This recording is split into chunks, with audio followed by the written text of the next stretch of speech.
Bagyong Tino, bahagyang nabawasan ang maximum sustained wind sa kanyang 10-minute average kaya naging severe tropical storm. Pero sa 1-minute average, nanatiling nasa typhoon category na namataan sa karagatan ng Guimaras. At binabantayang low pressure area na si 90W, isa ng ganap na tropical depression ayon kay Japan Meteorological Agency.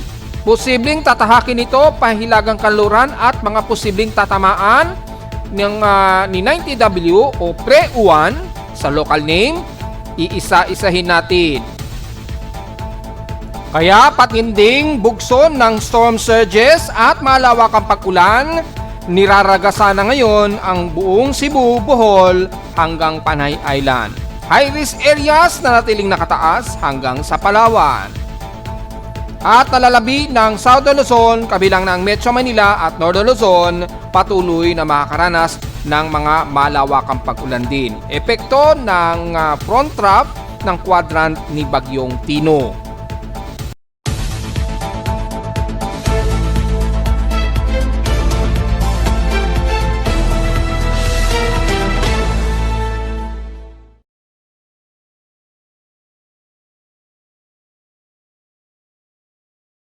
Hello, good morning mga folks. Welcome po muli sa ating daily weather bulletin at analysis para sa araw ng Martes, November 4, 2025. Ang orasan ng ating boss point may umaga ay 10:56 na ng umaga.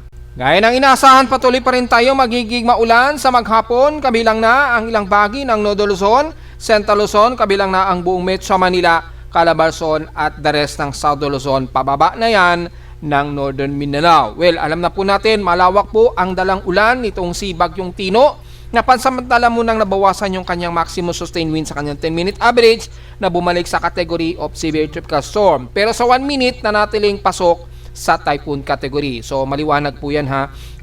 Mas mababa ang maximum sustained wind kapag 10-minute average. Mas mataas kapag 1-minute average. So yun po ang basic niyan para hindi tayo malito mga folks.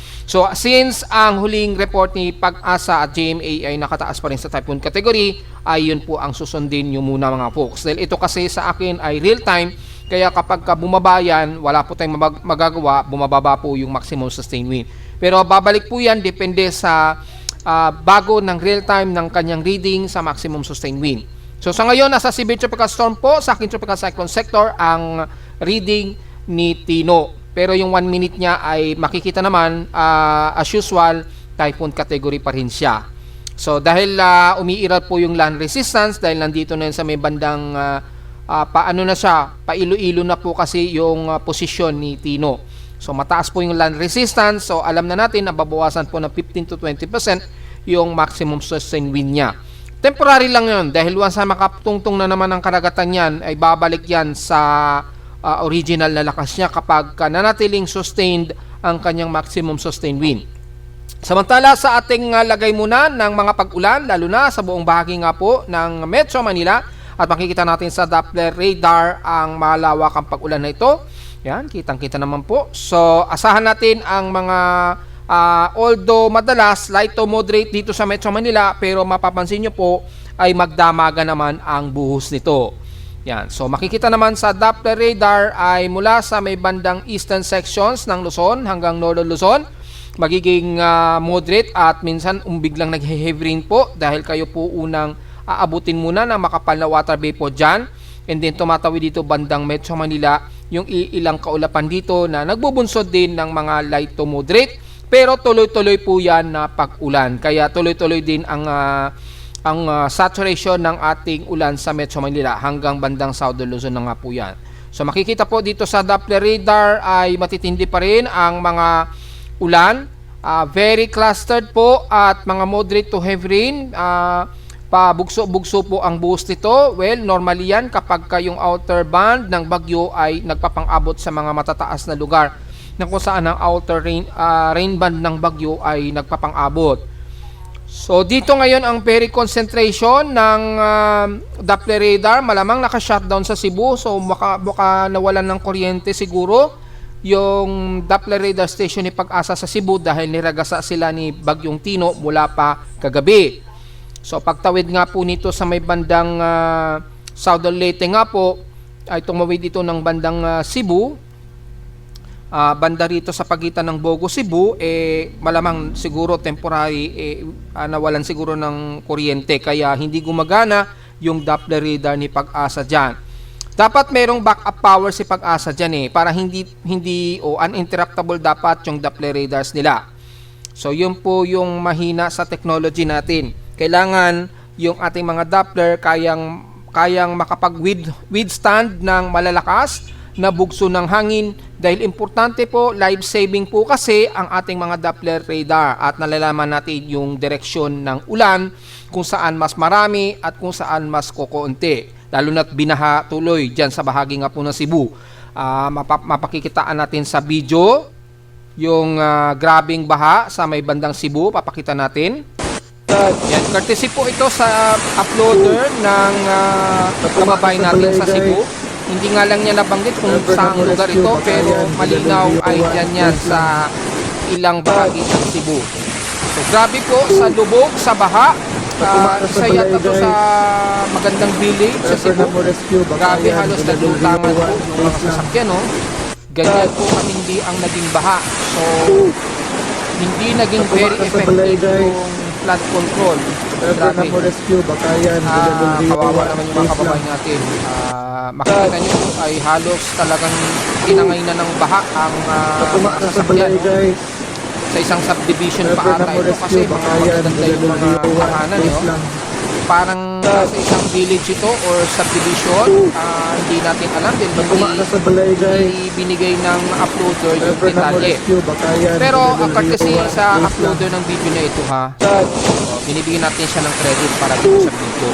Pinapakita lamang niya ang naging sitwasyon na grabing baha dyan sa kanilang lugar. Grabe po ang naging dalang baha. So, tumaas po yung flood warning. Humigit yan sa more than 200 mm ang accumulated rainfall yan. So, asahan na natin talaga na hanggang dibdib, hanggang balikat o dibdib yung baha niyan. Ganyan po kataas. So, ganun po yung sitwasyon natin since wala po o hindi gumagana ata yung Doppler radar ni Pag-asa sa bandang Cebu. Kaya blind po tayo, hindi natin makita tuloy yung actual Doppler radar o yung precipitation estimation. So, magbabase na lamang po tayo dito sa ating CIMS Doppler radar.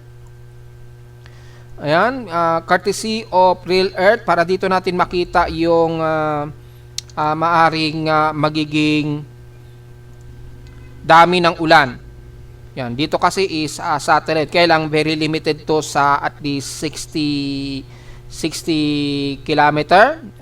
Correct me, ano yung mga between ganun, masyadong mataas. Pero at least may nakukuha ng mga estimate na pag-ulan. Ayan, kitang-kita po dito. Ito po yung water vapor. Makikita natin, grabe po ang heavy rain to violent dyan sa may bandang Cebu City, tumawid hanggang Toledo. At ito po yung pinakasentro niya, tumawid dito sa may bandang Guimaras. Nag-Guimaras po ito, and then pagtawid niya ng bandang Guimaras, magpa-Iloilo na po ito dito. So inasahan natin yung pinaka-focus ng matinding ulan dito sa pagitan po ng San Carlos City, Sagay, Cadiz, yan. Ito na yung sakop ng ng Negros region. Yan. So patawid na yan ng dito. Actually nandito na yung sentro niya, malapit na sa may bandang Iloilo, patawid na. So i-load po natin para makita natin ang eksaktong location. So ito po ay makikita sa pinaka-Doppler CIMS. Makikita po ang grabing ulan sa pagitan po ng Negros region, Bacolod hanggang dyan na sa Panay Island. Ayan, zoom in na natin ng konti. At makikita nyo po mga folks, grabe ngayon ang concentration ng ulan dyan sa pagitan nga po ng Iloilo. Ito po yung satellite ng estimated precipitation. Pagitan po yan ng Negros region hanggang Iloilo na po yan sa Panay Island. So kayo po ngayon ang nakakaranas ng grabing ulan.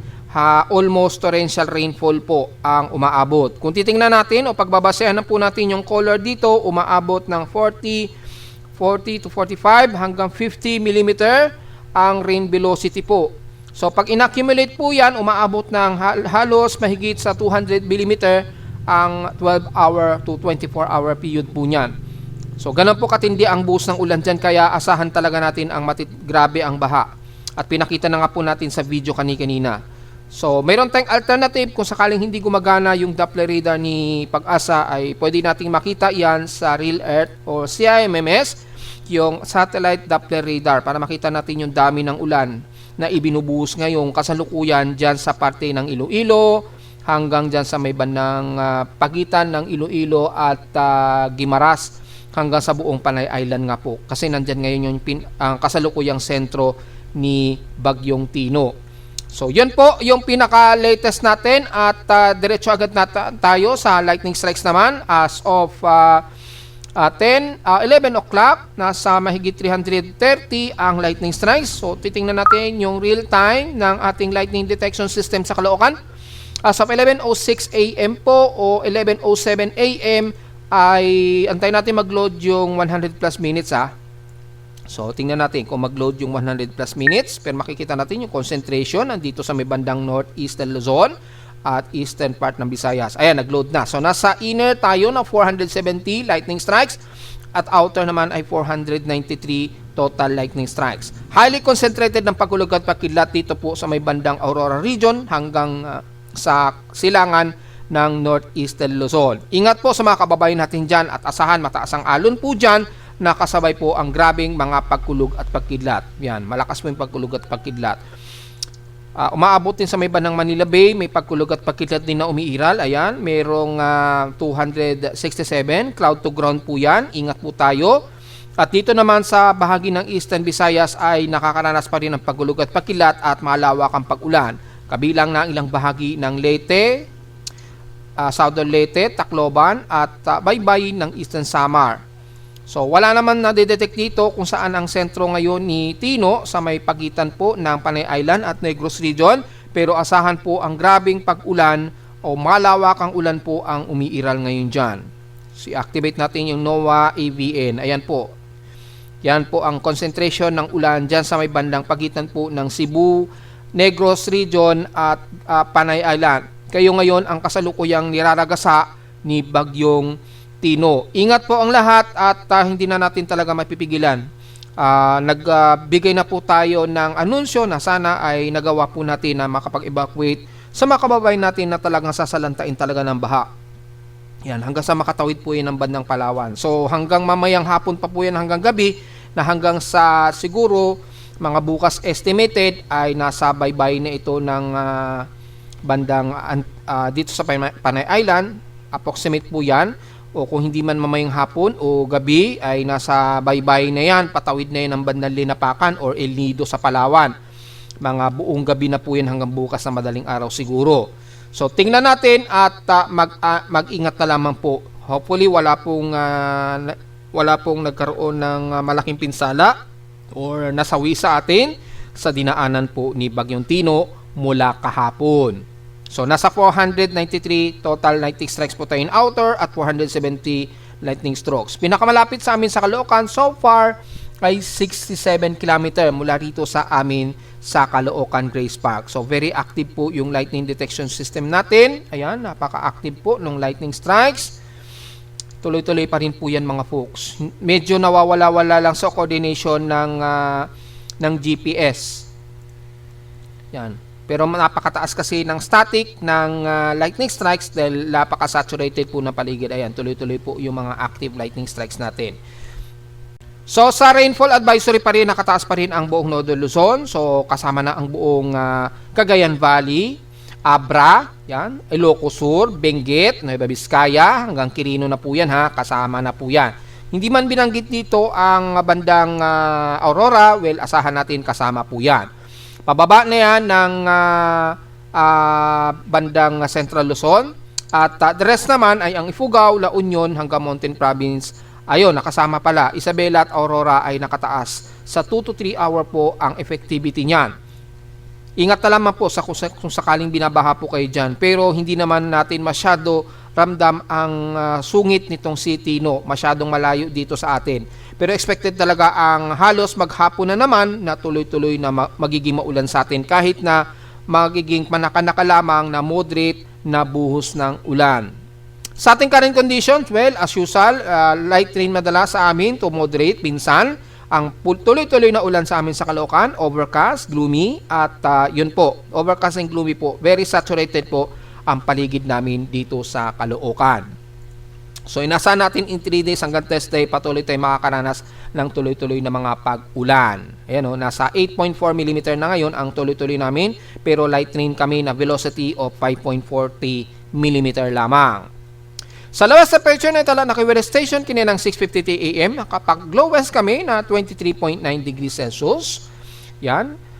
Pinakamababa na yun siguro ngayong araw. Kahapon ay pinakamataas na naging air temperature sa amin, 27.7 degrees Celsius. Kahapon ito ng tanghaling tapat at 12:34 PM. So, ibig sabihin lamang yan ay mababa ang heat index. So, wala tayong magiging forecast sa heat index. Dahil alam naman natin na napaka-saturated ng buong paligid natin. So, diretso agad tayo sa ating PH system past 24 hours. Highest air temperature so far, ang Sinait Station na 34 degrees Celsius po. Sa lowest temperature sa Baguio, despite na inuulan, 18 degrees Celsius pa rin ang lowest temperature sa kanila. So, hopefully, dapat lumalamig ng husto yun dahil masyadong saturated. Ewan ko kung bakit stationary halos 18 degrees Celsius pa rin ang kanilang lowest temperature. Sa Inulan naman, well, nangunguna po ang Maasin sa Saudo Leyte na nakatotal sila ng 200 mm na total rainfall po. At madadagdagan pa ng madadagdagan yan hanggang ngayong araw po. So, sila ang nangunguna sa may pinakamataas. Ang pangalawa na Inulan, ang matindi, ang Surigao. Pangatlo ang Butuan. Then, Infanta Quezon, pangatlo na nasa 92 mm. So, sa Surigao, 160 mm po. Sa Butuan, 109 mm. Infanta Quezon, 92 mm. Mactan, 72 mm. Tayabas, 62 mm. Yan. Borongan, Eastern Samar, 60 mm. Legazpi, 59 mm. Then, pagbaba hanggang Quezon City, mabot ng 37 mm lamang. So, lumalabas, nangunguna kami sa Caloocan bago kay Pag-asa Office sa Quezon City dahil nasa mahigit 44 mm kami na total rainfall. So, to be exact, para eksakto, 44.40 mm ang naging total rainfall namin in kahapon. Kahapon po yan. Ito yung huling record namin. So ngayon, nakaka 8.7 mm na po kami. So sa 7 days, ang katumbas niyan, 32.4 mm. In November, total rain, 56.4 mm na po ang total rainfall namin. So, since nasa average rainfall po namin, supposed to be 92.6, so, mabilis kagad bumaba yung difference ng average total rainfall. So, baka ilang araw lang malagpasan naman na nakagad namin yung average rainfall dito sa Caloocan. So, lalabas mukhang magiging mataas ang average rainfall namin sa Caloocan ngayong month ng November. Well, tingnan po natin mga folks. Bagong lahat, natili pa rin merong tayong space weather status pero na-discuss na natin yan. Minor lamang ang expected na space weather pero as of 10:55 AM, nakataas ang KP index of 4, expected po yan. So may mga primarily forward yan, usually northern and south pole, 65 degrees geomagnetic latitude. May mga weak power fluctuations tayo, so within 3 days, at least mga G1 lamang ang posibleng abutin lamang natin. Epekto yan ng geomagnetic storms, more likely coronal mass o HSS arrival daw, ayon kay NOAA. So ang ating radio blackout, nasa 55% chance in 3 days. So, medyo mataas. More likely, dyan sa bandang isolated, pwedeng mag-RT ito, depende. Although, hanggang November 6 daw yan. Yan ang ano. Well, kung titingnan naman sa ating SOHO, EIT at LASCO, meron kasing nakatutok sa atin sa Earth na coronal hole. Ayun, may coronal hole kasi tayong nakikitaan. Yan. So, may coronal hole, kaya mayroong malakas na HSS. Yan. Normal naman so far yung ating solar wind. Sunspot, walang masyado pero malawak yung coronal hole. Kaya yung SHS, yung high solar surface emission, medyo malakas ang impact yan sa Earth. Sunspot number 87, medyo mababa pero mataas ang ating KP index forecast. Unsettled to active pa rin siya. So may mga minor to moderate tayo na X-ray flux. Ayan, mula kaninang umaga, merong M3.5. So, at least, halos nag-moderate nag-moderate din ito mula kagabi hanggang ngayong umaga. Nagmo-moderate po yung ating X-ray lens. Malamang epekto yan ng CME. Hindi naman ganun katindi dahil meron lang tayong coronal hole na nakatutok sa Earth. So, mababa lang ang proton flux niya. So, walang masyadong problema. Medyo alalay yung magnetosphere. Kaya medyo mataas ang ating ionospheric range pa rin. Especially sa may bandang Mindanao at Indonesian Peninsula. So, walang gaanong auroral event. Mababa yung plasma density. Pero yung radial velocity at least medyo tumataas-taas. Ang kagandahan lang, hindi direktang nakatutok sa Earth, which is epekto yan ng HSS o yung CME na malamang ay galing siguro yan sa coronal hole. Tuloy-tuloy kasi malawak, napakalaki nung coronal hole. Gatuldok lang ang Earth. Kaya matindi yung burst arrival dito sa Earth. Kaya ang yung radial velocity medyo mataas pero wala namang masyadong plasma release. Yun. So mababa lang ang ating D-region absorption, walang problema. Medyo fair tayo between 10 to 12 meters sa high frequency conditions pero nanatiling poor sa 40 to 80 at sa gabi naman 10 to 12 ang medyo poor pagdating naman ng gabi. So wala namang gaanong issue pagdating dito sa ating space weather status. Very worry lamang dahil mayroon tayong nakatutok sa Earth na malawak na coronal hole. Samantala sa ating outside humidity, well, highest tayo, 95%. Tumaas pa ito ng 1% since last hour. Barometric pressure ay hindi masyado ramdam. Si Tino sa atin, 1,008 hectopascals lang tayo. And steady ito since last hour. So, ang ating high tide and low tide status, medyo moderate to low pa lamang po tayo.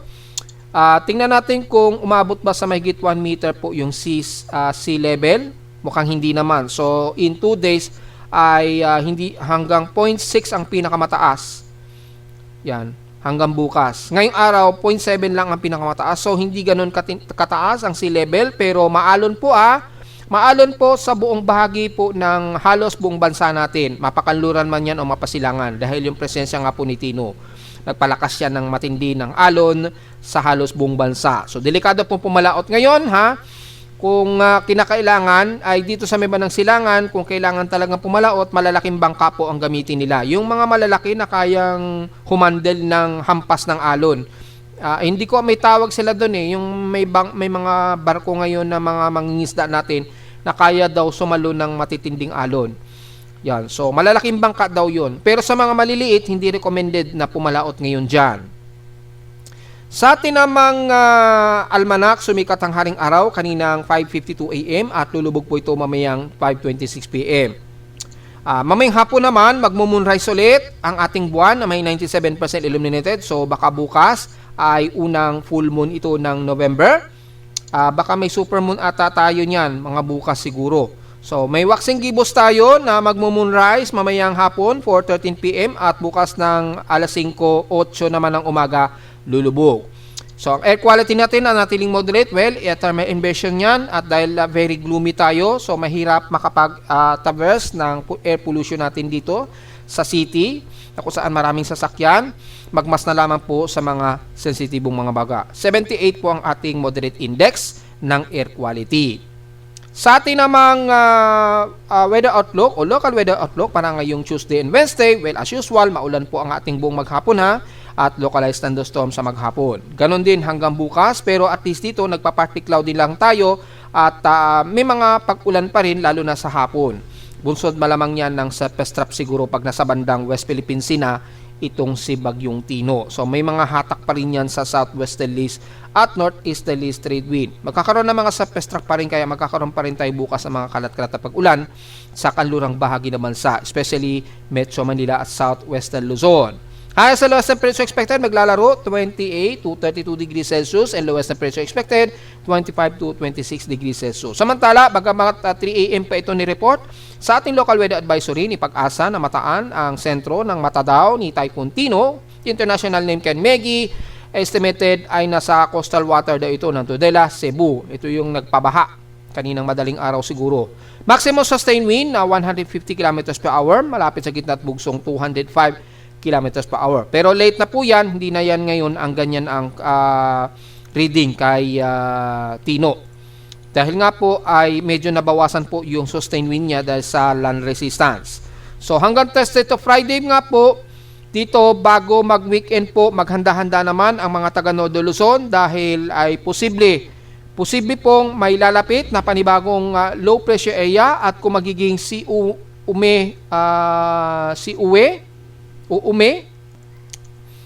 uwan pala. Kung sakaling maging si Bagyong Uwan itong si 90W ay tutumbukin naman daw ang hilagang silangan ng Nodo Luzon sa darating na weekend. So magready-ready po tayo mga folks at tutukan natin yung mga latest update dahil sa ngayon very erratic pa naman yung galaw niya. Pero magbibigay tayo ng latest update analysis para kay Uwan na kung saan ay may posibilidad itong maging isang malakas din na bagyo. Yan. Tingnan natin po sa mga susunod na part. Diretso tayo muna sa ating satellite imagery. Makikita po, dito muna tayo sa may bandang Visayas area at Mindanao na kung saan ay matitindi o malawak ang pag-ulan ang umiiral. Asahan natin ang buong Visayas at Mindanao. Very gloomy tayo at asahan ang mga ilang moderate to violent rain showers sa buong Panay Island, Negros Region, Cebu hanggang Bohol po. Ang kanluran ng Northern at Southern Leyte, makakaranas pa rin kayo ng mga ilang moderate to heavy rain showers hanggang Masbate, so most of Southern Luzon.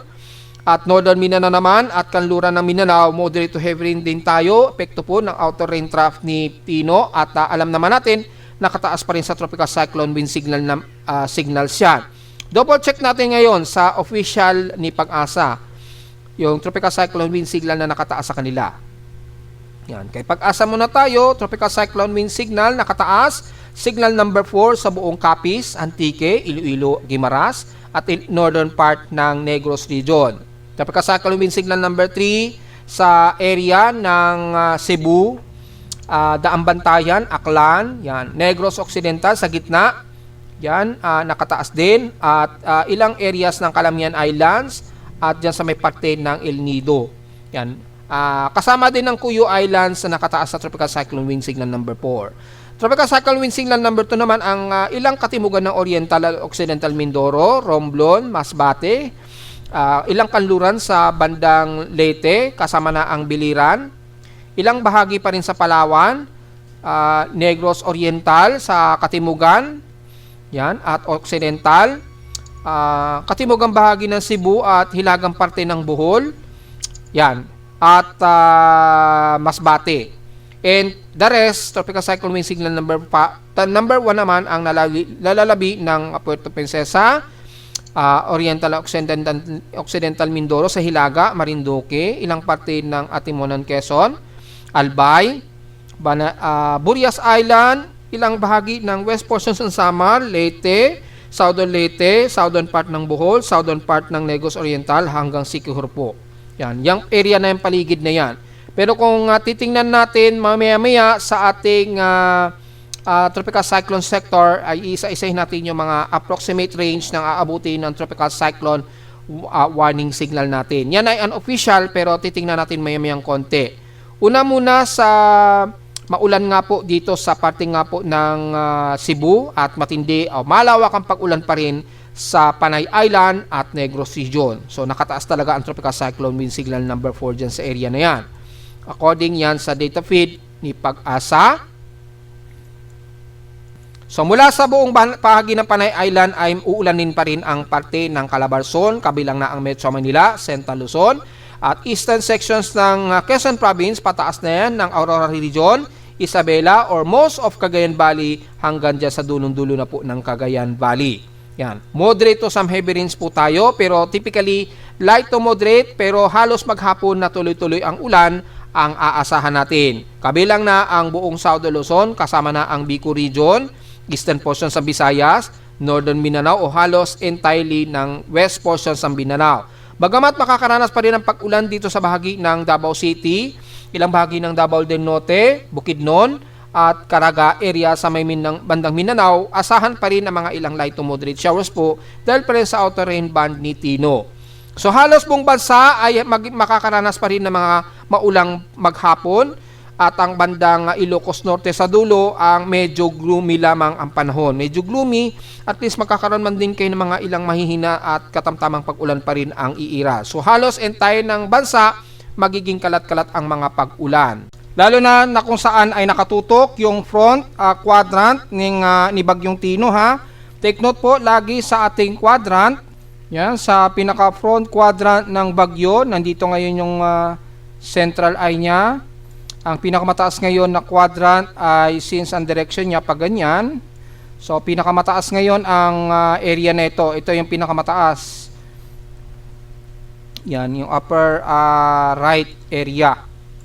Ito yung most of least, medyo weaker. Ito, yung lower left. Yan. Tingnan niyo po yung direction niya. Pa ganyan kasi yung kilos niya. So makikita niyo po ang malakas dito sa areas na to. Pangalawa na medyo malakas dito sa may bandang upper left quadrant ng bagyo. Kaya malakas po ang matindi ang buhos sa inyo dyan. Malakas po yung ascending, kaya malakas po yung inflow ng ulan dyan sa area na yan dito. Kaya ingat po sa mga kababayan natin at asahan ng tuloy-tuloy na malawak ang pagbaha dyan sa area ninyo. So hopefully nakapag-evacuate na po kayo at hopefully walang nagkaroon ng mga pagguho ng lupa sana. So sobrang baha po at pinakita nga po ng video na in-upload sa atin, na shinare naman sa atin ng uploader ng kanyang video. So ipagdasal na lang po natin ay walang nasawi sana. Grabe po ang grabing baha. Lumulutang talaga yung mga sasakyan. So sa mga magtatanong uli kung kailan ba tatagal ang ulan na yan, ay naasahan natin hanggang bukas pa po yan mga folks hanggang sa tuluyang makalayo ito o makalabas ng Philippine Area of Responsibility, itong si Bagyong Tino.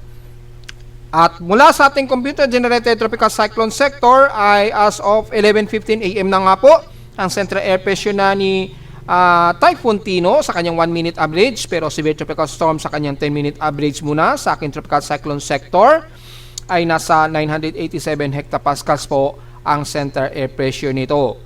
So, ang kanyang 1-minute average, 120 km per hour, eksakto, at bugsong umaabot ng 155 km per hour. So, balik category 1 typhoon po itong si Tino sa kanyang 1 minute. Pero sa 10-minute average, under severe tropical storm, ay nasa 105 km per hour po ito, at bugsong umaabot ng 137 km per hour. Kumikilos pa kanluran sa bilis na 22 km an hour pa rin po.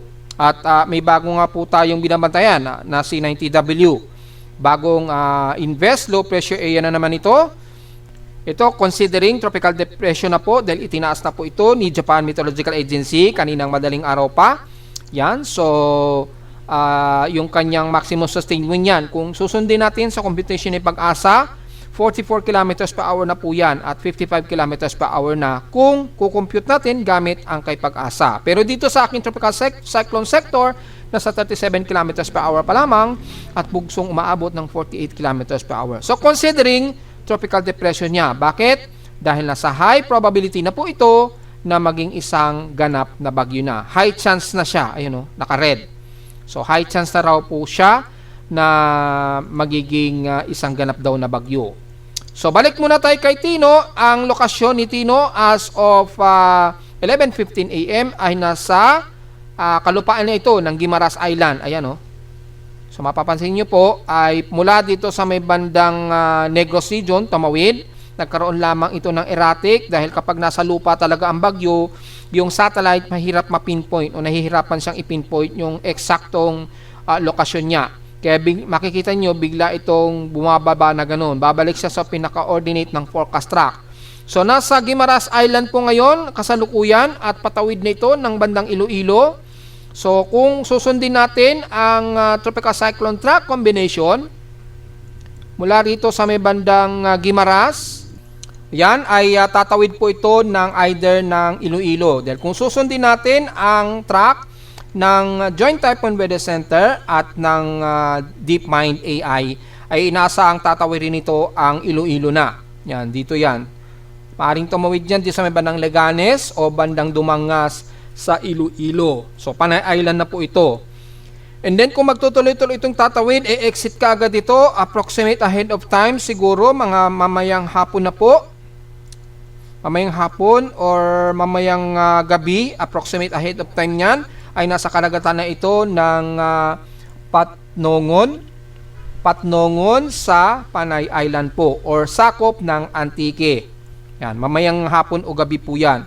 Depende sa movement speed at inaasahang mayroon na namang isla itong posibleng tawirin.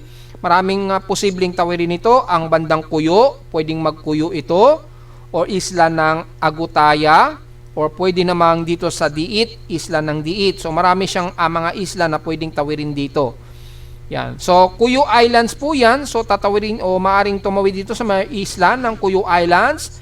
And then approximate ahead of time, mga bukas ng madaling araw siguro, yan, estimated ahead of time po, ay posibleng tamaan muna ang linapakan. Kung hindi man o kung mas bumaba man ang trajectory niya, mag-El Nido ito.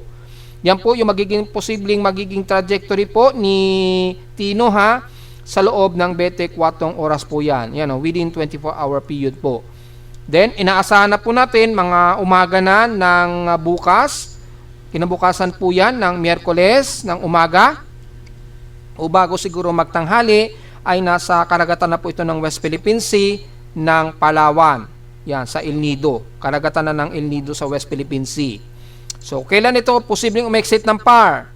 Posibleng umexit ito ng PAR by November 6 or Thursday po yan ng umaga. Yan, ng umaga. Mga Thursday daw ng umaga, posibleng umexit na ito ng Philippine Area of Responsibility. Again, depende yan sa movement speed niya. Kung sakaling bumagal yan, baka mga hapon na siguro umexit yan ng Philippine Area of Responsibility. Sa ngayon, sa latest forecast track niya ay mga Thursday ng umaga, posibleng umexit na ito ng Philippine Area of Responsibility. So, yan po ang pinaka-analysis kay Bagyong Tino. Ito po yung pinaka-forecast niya.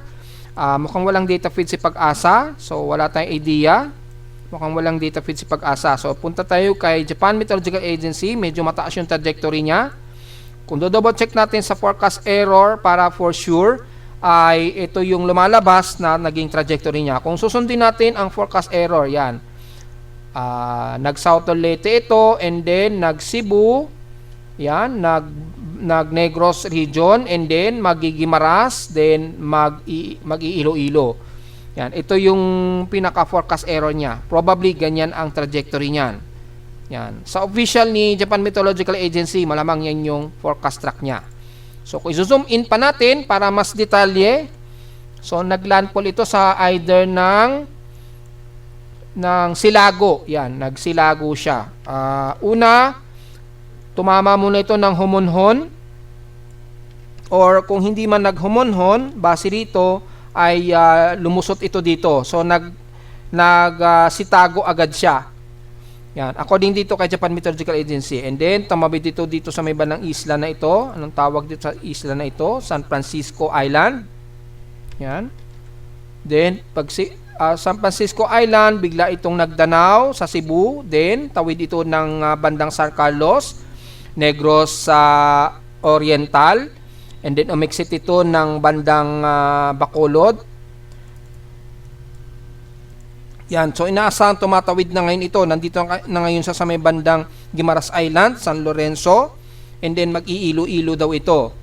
Yan, mag-iilo-ilo. Then malamang e-exit ito ng bandang karagatan ng Panay Island, sakop pa rin ito ng Antique, diyan siguro sa may bandang San Jose de Buena Vista. So either way, kung magpapatnogon man ito, o Bugasong or San Jose de Buena Vista, within 24 hours siguro, mga bandang gabi na siguro yan, or bukas na madaling araw, ay nasa karagatan na ito ng Antique. So yun po yung forecast error natin gamit ang kay Japan Meteorological Agency. Ito naman yung track mean niya.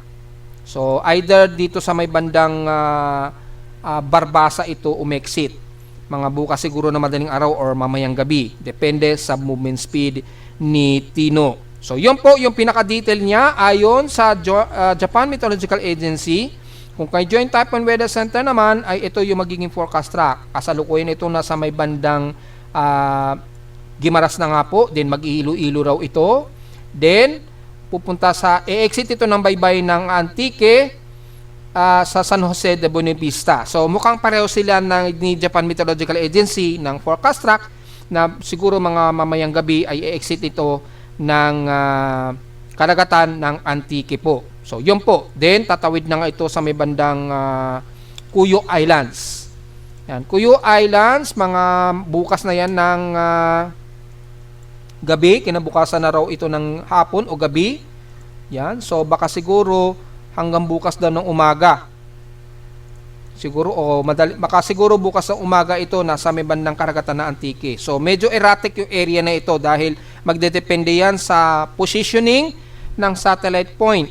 So yung ATCF medyo asahan na natin medyo nag-erratic pa yan. Pero kung susundin kasi natin yung track ng GMA ay baka expected yan mamayang hapon o gabi nandyan na yan sa karagatan daw ng Antique. So yun po ang malinaw dyan mga folks. Mula naman kay DeepMind AI, yung Google DeepMind Artificial Intelligence. Ito naman, medyo alanganin din ang track trajectory niya. Kung kay Joint Typhoon Weather Center medyo mababa, dito kay DeepMind medyo mataas ng konti. Halos kapareho kay Japan Meteorological Agency. So, hindi ito naggimaras Base dito is tumawid kaagad dito o nasa karagatan lamang ito ng pagitan ng Gimaras. And then pasok pa rin sa sabay ng Iloilo pero dumanggas ang tawid nito. Then magkakabutan. Then e-exit ito ay mamayang gabi. Diyan sa karagatan po ng Patnogon, Antique naman.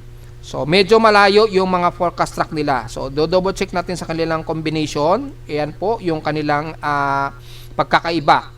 Medyo magkakahiwalay sila ng konti. Ito kay Japan Meteorological Agency mas mataas ng konti. Kay DeepMind AI sa gitna, pagitan ng GMA at DTWC at mas mababa naman ang kay Joint Typhoon Weather Center. Dito kay Joint Typhoon Weather Center, naggimaras siya which is tama naman sa ipinapakita ng ating tropical cyclone sector, yung real time niya. Naggimaras muna siya, then tatawid dito ng Iloilo. Yan, nakataas sa tropical cyclone wind signal number 4 according sa aking tropical cyclone sector. Ang paligid na ito ng Iloilo, Gimaras hanggang Negros Occidental. Naka-tropical cyclone wind signal number 4 yan. And then the rest ng Panay Island at Negros region, tropical cyclone wind signal number 3. Then tropical cyclone wind signal number 2 naman ang outer nito kasama ng Aklan, Capiz sa Panay Island. Sa Negros naman ang Sagay Escalante, Cebu, yan. At sa may bandang Negros Oriental naman dito sa may bandang Dumaguete, Bayawan hanggang Basay. Tropical cyclone wind signal number 2 naman yan. Yan yung according sa estimated lamang na non-official ng aking tropical cyclone sector. Tropical cyclone wind signal number 1 naman ang Siquijor, Bohol, hilagang bahagi ng Cebu mula Danao hanggang Bogo, Cebu. Kasama na ang Leyte, buong Leyte na yan malamang, Masbate, Romblon, kasama na ang south part ng Oriental at Occidental Mindoro. Yan hanggang sa isla ng Cuyo Islands. Yan po ang approximate natin kung base sa wind speed nitong si Kalmegi or Tino. Estimated lamang yan base sa wind speed at yan ay approximate lamang na hindi official mula kay Pag-asa. Diniscuss na natin kanina yung eksaktong official ng tropical cyclone wind signal kay Pag-asa. So tingnan nyo na lamang po uli para sa gustong makuha yung official statement ni Pag-asa. So malinaw yan mga folks at ito namang si 90W nga, yan, makikita po natin ay kikilos po ito in 48 hours pa west-northwestward. Dito medyo mababa po yung kanyang trajectory. Posible daw nitong weekend, papasok ito ng Philippine Area of Responsibility. And then, since mababa po yung trajectory, posible itong mag-Central Luzon muna sa may bandang Aurora. Pero hindi pa po accurate yan maaari pang magbago yan dahil kung titingnan po natin yung ensemble forecast ay napakalawak pa ng kanyang cone of error and uncertainty nitong si 90W o pre-U1. Yan. So, posible itong mas mataas. Tatlo ang posible niyang ilandfall within 156 hour period kung susundin natin ito. Posible nga po itong mag-Central Luzon sa may bandang Kasiguran, Aurora. Posible rin siyang magpalanan, Isabela. At posible rin itong mag-Babuyan Island. So tatlo ang posibleng senaryo niya. Either mag-Central Luzon po ito, una munang tatamaan ang Aurora o Kasiguran Aurora, Palanan, Isabela, at Babuyan Island. So yan po yung posible niyang magiging trajectory sa ngayon. So very erratic pa po at napakalawak pa ng cone of uncertainty, pero maliwanag lamang dito mga folks, kikilos po ito pa hilagang kanluran, pa west, northwestward, at mukhang tutumbukin nga po nito ang hilagang silangan ng Nodo Luzon. So malamang habang nandito pa itong C90W, mukhang mahina ang shear o yung pinaka high pressure ridge dito sa itaas. Then unti-unti, pag pumasok ito ng Philippine Area Responsibility in around 108-hour period or this weekend, unti-unti lalakas na naman yung kasunod na ridge of high pressure area. So, yun po. Ito po yung forecast, intensity forecast mula kay 90W. Yan. So, magto-tropical storm daw ito within or next 24 hours. At posible itong mag-severe tropical storm kagad within 2 days. At posible naman itong mag-category 1 typhoon within 3 days daw. So, tingnan po natin kung mangyayari yan. Pero sa ngayon, ay hindi pa masyado makatotohanan yan. Ito lamang yung base sa latest forecast ng tropical cyclone intensity para kay 90W. Kay Tino naman, well, as usual, nasa category 1 typhoon nga po ito pumapalo, and then by the next 3 days o within 3 days ay tuloy na itong bababa sa pagiging severe tropical storm. So malamang nasa may bandang Vietnam na siguro ito pag naglandfall po. So, i-discuss natin yan siguro pagka bukas po ay nasa may bandang Palawan o pa-West Philippines na itong si Tino para ma-discuss na rin natin yung possible na ilalandfall nito sa Vietnam. Sa ngayon, hindi muna natin isasama dahil medyo malayo-layo pa sa may bandang Vietnam. So, ito po yung floating satellite niya at ito po yung pinaka-polarized niya in 48 hours. Medyo lagi lang ng konti yung polarized niya. Yan. Yan, medyo lagi lang ng konti. So mabigat po yung file niya dahil naka-offline po yung mga departamento ng Amerika. Kaya medyo pahirapan po yung kanilang mga data sa ngayon, maging sa mga weather bureau nila. So makikita po natin yan, may image yata akong sinave dito. Ayan, so ito po yung 48-hour period ni Calmegi o ni Tino. Makikita po natin dito, makikitaan natin yung pinakasentro niya. Una itong naglandfall sa may Homonhon Island. And then bigla itong nagsitago. Yan, nag-Homonhon Island muna siya, then nagsitago. Malinaw dito sa polarized image mula CIMMS. So nakita ko rin yan sa Dvorak technique. So kagabihan ng mga alas 10 nung dineclare natin na naglandfall po ito dito sa may bandang Homonhon. Pinost natin yan sa Facebook page. So, unang talagang tinamaan muna ang Homonhon. Base po dito sa CIMMS ng polarized. So, malinaw naman yan mga folks. Yan. And then again, mula sa pinaka-deep mine ensemble forecast tracks, mula kay between Tino at 90W, mapapansin din natin, very erratic din ang forecast niya. Napaka-broad pa napakalawak pa ng possibility ng kanyang trajectory. So, posible pa itong mas dumaos-dos. Pwede pa itong mag-Bicol region sa may bandang Catanduanes. Posible pa itong mag-Central Luzon at posible ring magbandang Palanan, Isabela. So, yan yung initial. Pero, mapapansin nyo, nag-super typhoon siya dito bago mag-landfall sa anumang bahagi natin sa silangan ng Nodo Luzon. So, malakas o mataas ang forecast ng DeepMind na maging isang mas malakas na bagyo daw ito. Yan.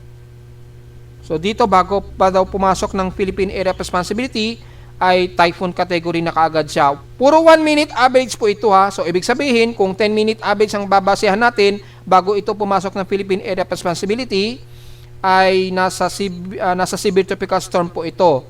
Then, pagpasok ito ng PAR, ay nasa typhoon category na. So, depende na lamang kung aabot ito ng category 3 typhoon o mag-super typhoon ito. According dito sa forecast ng DeepMind. Ito naman yung kay Tino. So, maliit na ang cone of uncertainty niya. Maliit na lamang. Pero makikita natin ay halos tugma naman sa mga forecast ng mga iba't ibang mga weather agencies. Yan. So, malaki pa rin ang medyo cone of error niyan. So, pasok pa rin yan sa pinaka-forecast. Ito naman yung kay kay Tino, kay Bagyong Tino. At ito naman kay 90W. So, makikita natin napaka-erratic pa ng kanyang forecast track. So, marami pa pong pagbabago si 90W ha, o pre-U1. Hindi pa tayo pwedeng mag-conclude. Pero gaya na ating sinabi, tatlo ang posible niyang ilandfall. Either mag-Central Luzon ito sa Aurora, Palanan, Isabela, or mag-Babuyan Island siguro. Or dulong-dulong bahagi ng Cagayan, dyan sa may bandang Santa Ana, Cagayan. So, yun po yung ating, sa ngayon, ang pwede nating maging analysis forecast muna.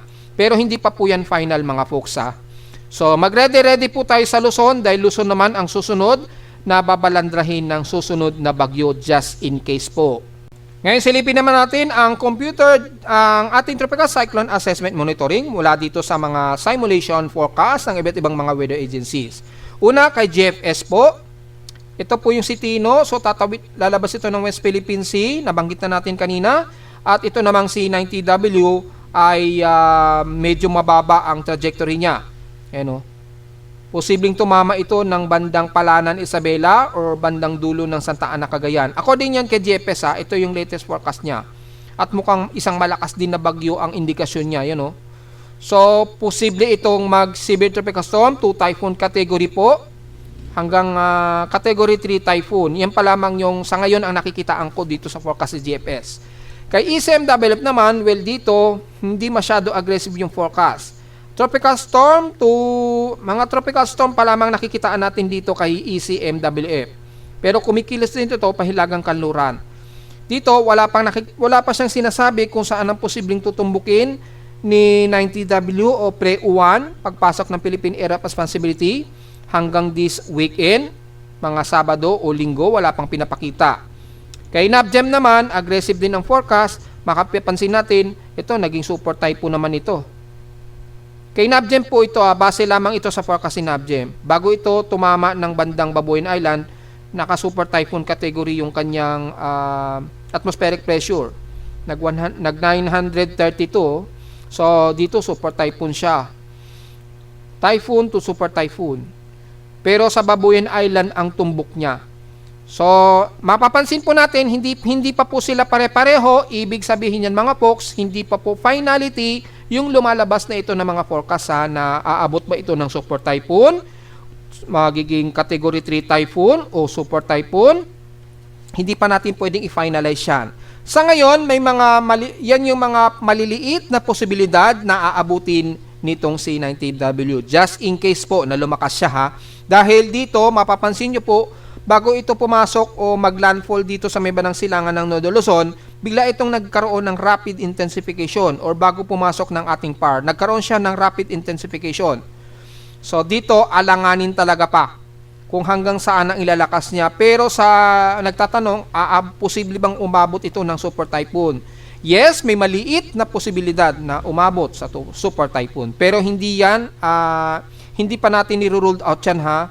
Ganon din sa pagiging typhoon category. Ang medyo mataas lang ang confidence natin hanggang severe tropical storm pa lamang muna po.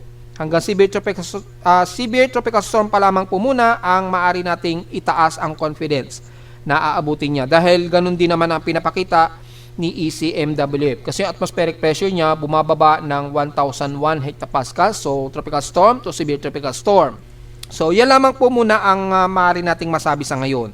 Mula naman sa Global Spectral Model ay makikita natin dito malinaw na inaasahan na papasok ito ng Philippine Area of Responsibility sa darating daw na Sabado.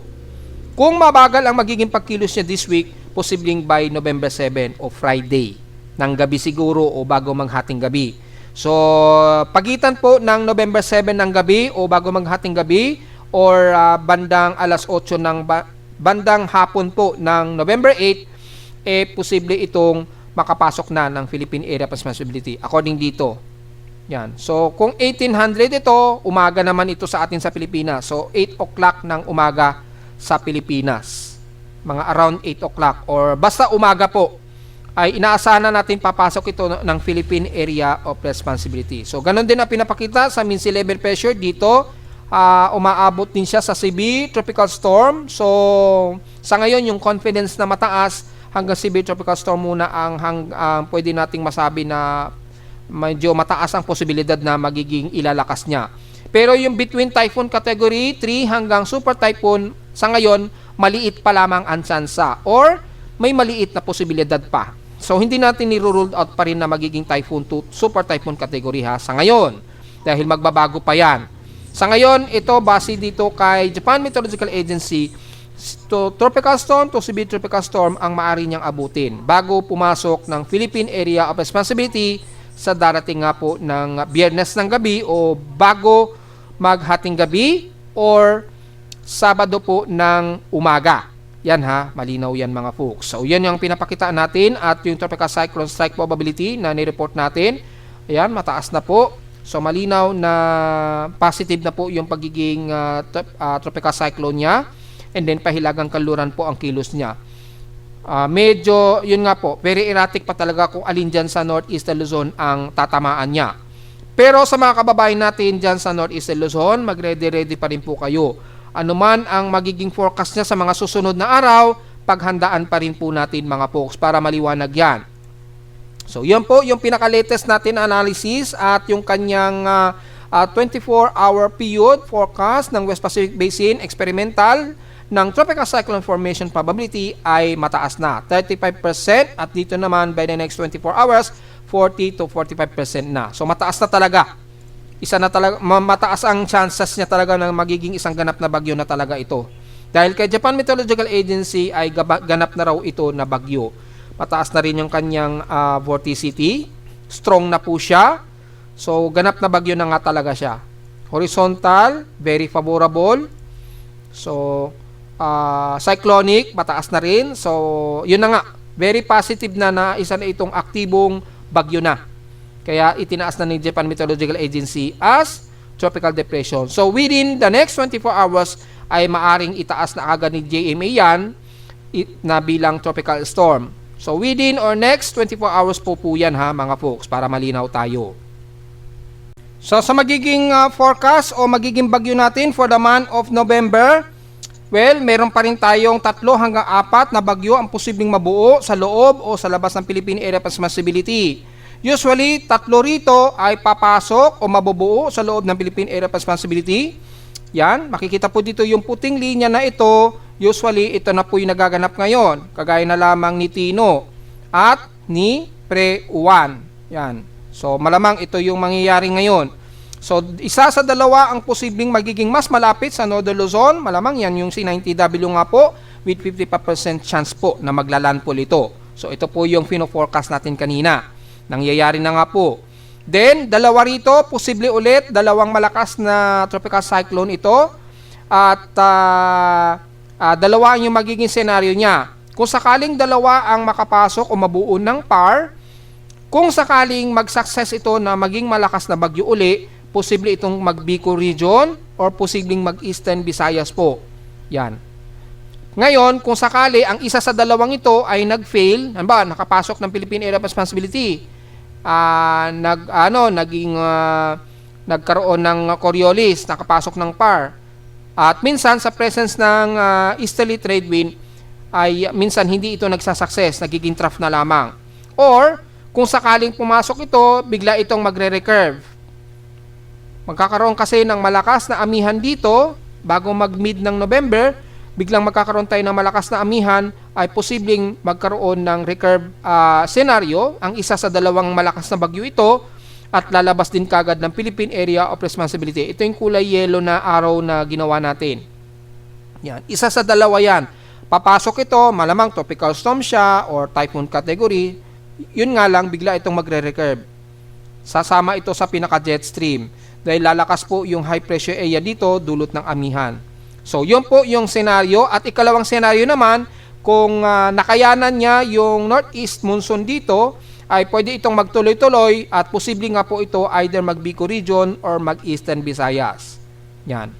And then, yung ika-4 naman na posibleng bagyo ang mabubuo, malakas din ito, between tropical storm to typhoon category, maaari itong mabuo sa loob ng PAR kaagad. Dito, low pressure area sa labas. Pagpasok ng PAR, naging tropical depression and then nag-tropical storm, ay posible namang maglalapit ito sa may ng Eastern Luzon, Northeastern Luzon or Bicol region, then bigla rin itong magre-recurve. Ito ay nasa at least 45% chance po na magre-recurve ito. So, medyo mataas pa rin ang chance na maaring maglandfall ito. Depende po sa ridge of high pressure area dito sa taas. Kasi medyo malikot o magalaw, masyadong magalaw po yung ridge of high pressure area sa taas. Medyo wavy. Pag sinabing wavy, ay ganito po yun. Yan. Ito yung high pressure area, then nagkakaroon ng butas dito, nagiging bumababa yung atmospheric pressure dito, naglo-low, then naghahay uli. So, depende sa galaw, tapos yung direction niya, pag ganyan pa. So, depende sa wave ng high pressure ridge, ay yung magdedepende yung galaw ng bagyo. So, kung nataon na mataas yung ridge of high pressure area sa Taiwan, ang nangyari tuloy sa bagyo, medyo kakanluran siya. Then, nagkakaroon ng paglandfall. Pag nataon naman na mahina yung ridge of high pressure area, nagre-recurve ang bagyo na nabubuo. Pagpasok dito, bigla itong lumalakas. Minsan typhoon category nga po, then bigla naman itong nagre-recurve. So, hopefully, kapag may nabubuo tayong bagyo, kalagitnaan ng November hanggang katapusan, sana mag-recurve na lamang po. So, dito napaka-erratic ng situation ng development ng bagyo. Bakit? Kasi nga po ay moderate, meron tayong minor La Nina, medyo mataas ang sea surface temperature dito. Tapos sasabayan pa ng medyo lumalakas naman na amihan natin sa kanluran. So, medyo alanganin po yung situation. Kaya naglalaro po yung dalawang senaryo na kapag may nabubuong dalawa sa tatlong malakas na bagyo, ay dalawa rito ay posible pa rin mag-direct landfall sa bansa at dalawa naman sa tatlo naman ang magre-recurve din. So, 50-50, pwedeng mag-landfall yung dalawa at dalawa rin pwedeng mag-recurve din kaagad. Yan, hanggang katapusan na yan hanggang sa pumasok po ng unang linggo ng December. So, malinaw po yan ha, at kasi may mga kababayan tayo, Tagalog na nga po yung paliwanag ko doon sa aking Facebook page. Naguguluhan pa sila. So, siguro sana mapanood ninyo ito at nag-get nyo po sana yung ating paliwanag sa ating live stream sa YouTube channel. So, tingnan nyo na lamang po dito sa YouTube channel para makuha nyo po yung pinaka-explanation, yung forecast natin for the month of November. Kinuha ko po yung forecast na ito between 1980 hanggang last year ng 2024. Pero puro minor La Nina situation ang kinuha natin para halos katulad sa climatological natin ngayong taon na meron tayong minor La Nina ngayong November. So malinaw yan mga folks. Samantala sa ulat lindol, medyo magiging noisy ating seismograph sa Caloocan. Although kahapon nga po ng hapon nagkaroon ng mga ilang magnitude 3 to magnitude 4 na na-detect na aking seismograph at ganun din kaninang madaling araw. Mga around 3 AM po ito. Then, meron din kanina. Probably, mga aftershocks na naman yan. So, diretso agad tayo sa short period, seismograms, mula sa data feed ni PBOX. Well, mukhang kakaunti ang lindol ngayon, ha? So, mapapansin po natin dito ay halos wala tayong magnitude 4 na naitala. So, at least mukhang kumakalma yung mga pagyayinig. Siguro dahil sa sobrang sa sobrang luwag na po siguro ng mga subduction dahil sa tuloy-tuloy na mga paggalaw nito. Well, tingnan po natin dahil baka nagre-regenerate na naman ito ng energy pagitan ng subduction plates niya o yung mga split types, lalo na yung mga split types dito sa may bandang southern part ng Mindanao. Yan, yung malayo sa subduction plate. Ito yung mga split types na malamang ay nagre-regenerate. Tingnan na naman po natin. So sa ngayon ay wala tayong na-record na magnitude 4 plus mula kaninang madaling araw at mukhang wala namang naitala na paglindol since 12 AM po. Yun, mukhang wala naman po. So tingnan na lamang po natin mula sa pinaka-historical earthquake natin kung nakakailang total earthquakes na tayo. Since ngayong araw mukhang kakaunti lamang yung mga naging pagyanig. Or baka offline lang dahil kasalukuyang nililindol po, binabagyo ang Visayas. Offline din po yung Doppler radar ni Pag-asa, so posibleng offline din yung seismograph ni PBOX dito. Hindi lang natin sure. So, tingnan natin yung total earthquake for the month of November. Yan. Kukunti pa rin. Nasa 206 ang total earthquakes natin. 189 dito is magnitude 2.0 pataas, 14 sa magnitude 4 at 3 magnitude 5. So, mayroon na kaagad tayong 3 malakas na lindol kaagad. Sa hindi pa nakakalimang araw, mayroon na kaagad tayong 3 magnitude 5. Ibig sabihin pa lamang nito, despite nakakonti, medyo delikado pa rin, medyo malakas-lakas pa rin ang mga pagyayinig, bunsod nga po ng mga aftershocks at yung mga follow-up na mga lindol. Lalo na sa mga split type areas, yan, yung mga slit type o split type na tectonic plates. Yan, so maliwanag po yan mga folks. Mataas na dito sa may bandang Manay, Davao Oriental, 66 po ang total earthquakes. At dito sa may bandang Surigao, 29.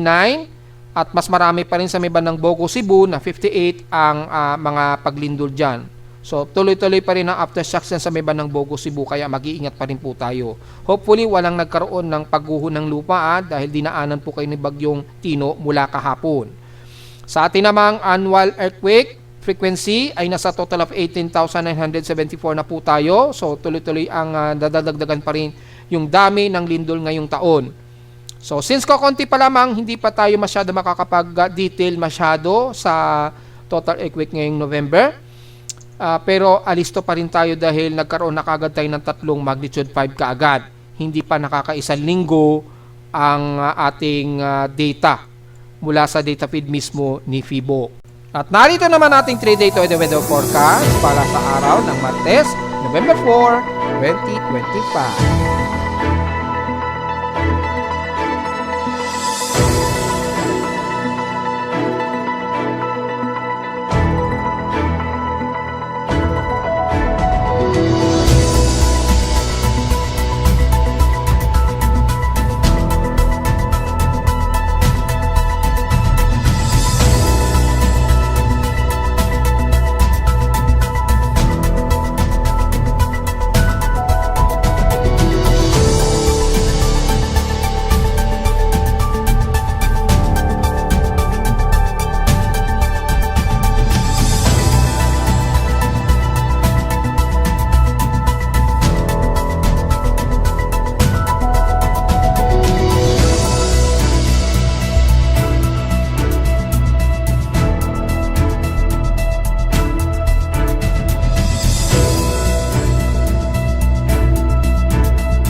At hanggang dito na lang po ating daily weather bulletin at analysis para sa araw ng Martes, November 4, 2025. Huwag mo kalilimutan na mag-like, share, subscribe po sa ating YouTube channel at visit lamang sa ating website na www.pimoweather.com para sa ibang detalye gusto malaman na hindi natin isama ngayong tanghali na sa ating report. Asahan pa rin natin ang tuloy-tuloy na maulan, bagamat mahihina at madalas katamtaman ang buhos ng ulan, especially sa Metro Manila. At visit naman sa ating website sa gusto malaman pa rin pinaka-dynamic events mula sa reading ng aking aparato sa Caloocan at sa data feeds mula sa iba't ibang weather agencies. Maraming salamat po mga folks. Mag-iingat pa rin po tayo sa Visayas. Ipagdasal po natin ang kaligtasan dyan at magandang araw po sa ating lahat.